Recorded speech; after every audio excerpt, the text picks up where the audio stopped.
सभाध्यक्ष महोदय, जनताबाट अनुमोदित भएर आउनुभएका सम्पूर्ण माननीय सदस्यहरूलाई यो सम्मानित सदनमा हार्दिक स्वागत गर्न चाहन्छु। यो संसद राष्ट्र निर्माणका शहीदहरूदेखि जेएनजी शहीदसम्मका बलिदानको सन्तान हो। म ती सम्पूर्ण शहीदहरूप्रति शिर झुकाएर श्रद्धापूर्वक श्रद्धाञ्जली अर्पण गर्दछु। नेपाली जनताले यसपटक ऐतिहासिक रेकर्डका साथ राष्ट्रिय स्वतन्त्र पार्टीलाई करिब 2/3 मतादेश दिएका छन्। म जनतालाई आभार मात्र प्रकट गर्दिन, यही रोस्ट्रमबाट प्रतिज्ञा गर्छु, यो मतादेशको गुण हामी जिम्मेवारी पूरा गरेर तिर्नेछौँ। यो मतादेशमा जनताको आशा पनि छ, आक्रोश पनि छ। मलाई थाहा छ हामीले पाएको मत समर्थनको मात्र होइन, परिवर्तनको मत हो। हामीलाई जनताले दिएको म्यान्डेट सिंहदरबार चलाउन होइन, सिंहदरबार बदल्न हो। म गर्वका साथ भन्न सक्छु हामीले बदल्न सुरु गरिसकेका छौं। सभाध्यक्ष महोदय, सत्तारूढ दलको सभापतिका रूपमा अब हामीले बोलेर मात्र पुग्दैन। मैले मात्र होइन, रासोपाका हरेक माननीयले कामबाटै आफूलाई, पार्टीलाई र सरकारलाई प्रमाणित गर्नुपर्छ। अब हामी राम्ररी बोल्नु भन्दा पनि हाम्रा कामहरू र सरकारका कामहरू आफै अत्यन्त राम्रोसँग बोल्नेछन् र ती बोल्न सुरु गरिसकेका कुरा फेरि पनि म निवेदन गर्न चाहन्छु। सभाध्यक्ष महोदय, हामीलाई हनीमुन पिरियडको सुविधा पनि चाहिँदैन। हामी दिन गनेर होइन, सेकेन्ड गनेर काम गर्न चाहन्छौं र गर्न सुरु गरिसकेका छौं। तपाईहरूले सरकारको रफ्तार देखिरहनु भएको छ। अब कर्मचारी तन्त्र सहित सिङ्गो देशले यो रफ्तारसँग गति मिलाउनुको विकल्प छैन। हामी आफ्ना मात्र होइन, जायज छन् भने विपक्षी दलका चुनावी प्रतिबद्धताको पनि स्वामित्व लिन तयार भएर आएका छौं र यसको सार्वजनिक घोषणा हामीले गरिसकेका छौं। सभाध्यक्ष महोदय, सरकारका प्राथमिकता, योजना र दिशा सविस्तार सम्माननीय प्रधानमन्त्री ज्यूबाटै आवश्यक परे बोलेर र आवश्यक नपर्दा नबोलेरै कामबाट प्रस्तुत हुने कुरा पनि म सम्मानित सदनलाई जानकारी गराउनेछु। र म आज केवल केही राजनीतिक विषयमा प्रवेश गर्न चाहन्छु। सभाध्यक्ष महोदय, यो सम्मानित संसदमा यसअघि पनि पटक पटक एकल बहुमतका सरकार नबनेका होइनन्, तर ती सरकारहरू इतिहासका अंक बने, इतिहास बदल्ने औजार बन्न सकेनन्। किन सकेनन्? दृष्टिकोणमा समस्या थियो कि प्राथमिकतामा, पारदर्शिता र जवाफदेहितामा कमजोरी थियो कि कार्यान्वयनमा? किन अवसरहरूलाई परिणाममा बदल्न सकिएन?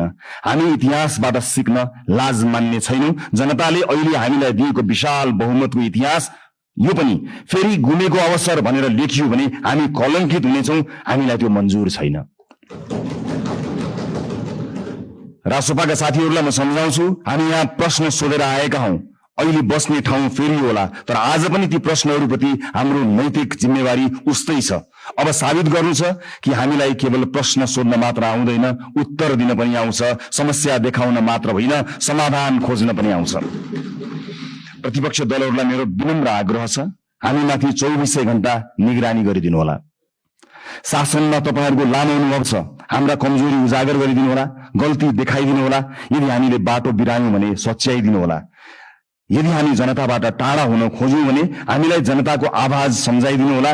हामीबाट अहंकार नबढोस्, हामीमा कुनै अहंकार नछाओस्, हाम्रा निर्णयहरू एकतर्फ नहुन्।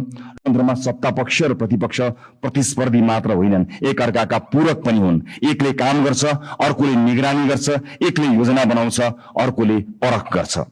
हामी प्रतिपक्षको आवाज कमजोर हुन दिने छैनौं, किनकि प्रतिपक्षको आवाज कमजोर बनाइयो र उपेक्षा गरियो भने लोकतन्त्र कमजोर हुनेछ। यो हामीले अस्ति भर्खरै देखिसकेका छौं। यो संसद बहसको थलो हुनेछ, प्रतिशोधको होइन। हिजो आफ्नालाई बचाउन र विपक्षीलाई फसाउन कानून नै संशोधन गरिएको छ र अध्यादेश समेत ल्याइएको छ। त्यस्ता गलत क्रियाकलाप यथाशीघ्र सच्याइने कुरा म यो सम्मानित सदनलाई जानकारी गराउन चाहन्छु। प्रतिपक्षमाथि अहंकार र प्रतिशोधको त्यो अध्याय अब दोहोरिने छैन।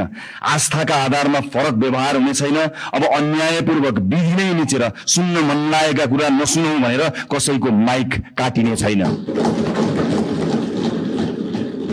संसदीय समितिहरूमा संख्याकै बलमा प्रतिशोध र अत्याचार हुने छैन, तर सुशासनको वेग भने रोकिने छैन। न्याय पाउने न्याय पाउने पहिलो हक शहीदकी आमाको हो, त्यसलाई प्रतिशोध भन्न पाइने छैन।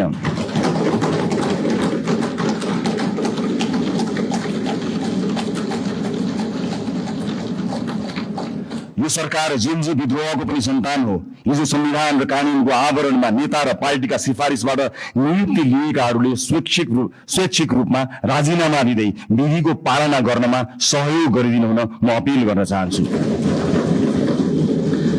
सरकार नयाँ नीति, कानून, मापदण्ड र मान्यताका आधारमा स्वच्छ र प्रतिस्पर्धात्मक नियुक्ति प्रक्रिया लागू गर्न चाहन्छ। हिजो नियुक्ति लिएका सार्वजनिक सेवा र निकायका पदाधिकारीहरूले स्वेच्छाले मार्ग प्रशस्त गरिदिनु हुनेछ भन्ने अपेक्षा पनि गर्दछु। सभाध्यक्ष महोदय, छिमेकी राष्ट्र र मित्र राष्ट्रसँगका सम्बन्धलाई सडकमा लैजाने र सत्ता छाड्न परेपछि विदेशी चलखेल भन्ने गैर जिम्मेवार र सस्तो खेल अब हुने छैन। प्रतिपक्षलाई समेत साथमा लिएर हामी मित्रवत, सहकार्यपूर्ण र पारदर्शी परराष्ट्र नीति तय गर्नेछौँ। त्यो रणनीतिक र दीर्घकालीन सोचमा आधारित हुनेछ। व्यापार, लगानी, शिक्षा, पर्यटन र प्रविधि मैत्री हुनेछ। त्यसले पहिला राष्ट्रहित र त्योसँगै अन्तर्राष्ट्रिय सम्बन्धमा विश्वास र स्थायित्व सुनिश्चित गर्नेछ।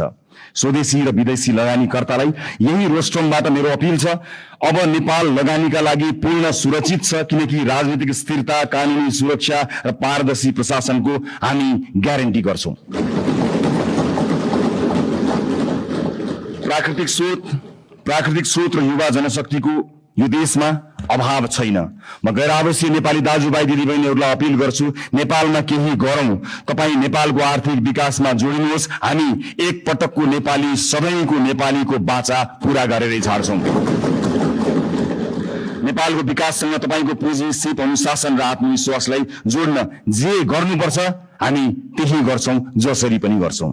तपाईहरूको लगानी सुनिश्चित बनाउनेछौं, तपाईहरूको सम्मान सुनिश्चित गर्नेछौं। देशभित्र म निजी क्षेत्रलाई पूर्ण आश्वस्त पार्न चाहन्छु, बिचौलिया र माफियाहरूले बिगारेको व्यावसायिक वातावरण हामीले सुधार गर्न सुरु गरिसकेका छौं। नीतिहरू अब बजारमा बेचिने छैनन्, निर्णयहरू कसैको दबावमा बन्ने छैनन्। व्यावसायिक क्षेत्रमा तपाईहरूले अनुभव गरेको असुरक्षा, अनिश्चितता र दबाव सबैका लागि समाप्त हुनेछ। बिचौलिया र माफियागिरी अब रहने छैनन्। समान अवसर, पारदर्शिता, निष्पक्षता र व्यावसायिक स्वतन्त्रताको जिम्मा हामी लिन्छौं, सरकारले लिन्छ। म एउटा प्रसंग यहाँ प्रस्तुत गर्न चाहन्छु। सभामुख महोदय, मेरा मित्र माननीय खगेन्द्र सुनार निर्वाचित भएर यहाँ आउनु भएको छ। चुनावी दौडका सिलसिलामा उहाँका विषयमा विवाद आउँदा थाहा छैन उहाँले गल्ती गर्नुभयो गर्नु भएन, तर उहाँले माफी माग्नुभयो। यति छिटै माफी माग्नुभयो। भन्नुभयो मबाट त्यस्तो गल्ती भयो जस्तो मलाई लाग्दैन, तर गल्ती भएको रहेछ भनेर माफी माग्नुभयो।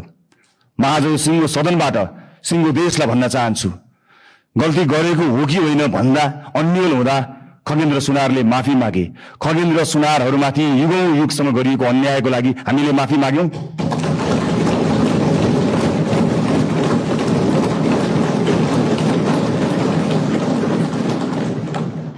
यो देशको दलित समुदायलाई मैले आज सार्वजनिक क्षमा याचनाका साथ केही भन्नु छ। यो सरकार शताब्दीदेखिको विभेदको, अन्यायको, अत्याचारको इतिहाससँग पहिलो पटक सामूहिक र सार्वजनिक माफी माग्दैछ, त्यो पनि यो सदनबाट।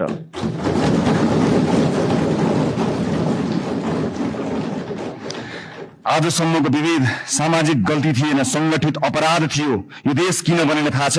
किनकि जसका हातमा सिप थियो तिनलाई हामीले अछुत मान्यौं। अब कुनै पनि नेपाली जातका नाममा झुक्नु पर्ने छैन।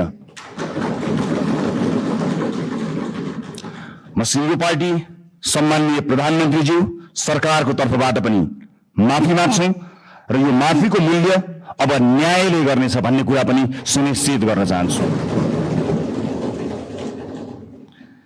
यो रोस्ट्रमबाट मैले आमा र दिदीबहिनीहरूलाई पनि केही भन्नु छ। यो देशमा तपाईहरूले सबैभन्दा धेरै जिम्मेवारी बोकेर पनि सबैभन्दा कम अवसर पाउनुभयो। घर सम्हाल्नु भयो, परिवार बचाउनु भयो, समाज चलाउनु भयो, तर त्यसलाई काम मानिएन। महिलालाई अवसर अब अनुग्रह होइन, अधिकार हुनेछ। हामी सुनिश्चित गर्नेछौँ शिक्षा र रोजगारीमा बराबर पहुँच, राज्यका हरेक तहमा अर्थपूर्ण प्रतिनिधित्व, कर्मस्थल र समाजमा सुरक्षा र सम्मान, अनि महिला विरुद्धका हिंसामा शून्य सहनशीलता। कुनै छोरीले अब आफ्नो सपना सानो बनाउनु पर्ने छैन। अबको यात्रा केवल समानताको होइन, सशक्तिकरणको हुनेछ। सँगसँगै ज्येष्ठ नागरिकहरूको आर्थिक सुरक्षा, सामाजिक कल्याण र आत्मसम्मान पनि हाम्रो कर्तव्य हुनेछ। आजको संसदको जनादेशका वास्तविक रचयिता हुनुहुन्छ वैदेशिक रोजगारमा रहेका नेपाली दाजुभाइ दिदीबहिनीहरू। यो देशमा आजसम्म सधैँ तपाईहरूले पठाएको रेमिटेन्सको कुरा भयो, तर आज म पैसाको होइन, तपाईहरूले तिर्नु भएको व्यक्तिगत मूल्यको कुरा गर्छु। परिवारबाट अलगिनु भयो, आमा बुवाको साथ गुमाउनु भयो, कलिला छोराछोरीको बाल्यकाल गुमाउनु भयो, चाडपर्वको रमाइलो, परिवारको माया, आफ्नो गाउँघरको न्यानोपन गुमाउनु भयो। कतिले आमा बाबुको मृत्युमा काँध थाप्न पाउनु भएन, कतिले सन्तानको पहिलो पाइला देख्न पाउनु भएन। आज म यहीँबाट क्षमा याचनाका साथ स्वीकार गर्छु, यो देशले तपाईहरूको त्यागको उचित सम्मान गरेन। अब तपाईहरूको पीडा केवल कथा बन्ने छैन, नीति बन्ने छ, राज्यको प्राथमिकता बन्ने छ।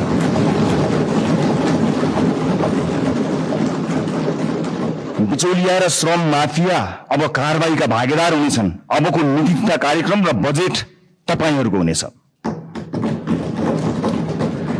खाडी क्षेत्रमा अब जाने हाम्रा राजदूतहरू बिचौलियासँगको डिनर टेबलमा होइन, श्रमिकका शिविरहरूमा भेटिनेछन्। मैले युवा साथीहरूलाई विशेष अपील गर्नु छ, यो परिवर्तन पनि तपाईहरूको हो, यो सरकार पनि तपाईहरूको हो, यो संसद पनि तपाईहरूको सङ्घर्ष, तपाईहरूको आवाज र तपाईहरूको विश्वासको परिणाम हो यो संसद। तपाईहरूलाई दक्ष र आत्मनिर्भर बनाउन, रोजगारी र उद्यमशीलतासँग जोड्न, नवप्रवर्तन र नेतृत्वका अवसरहरू पैदा गर्न सरकार प्रतिबद्ध छ।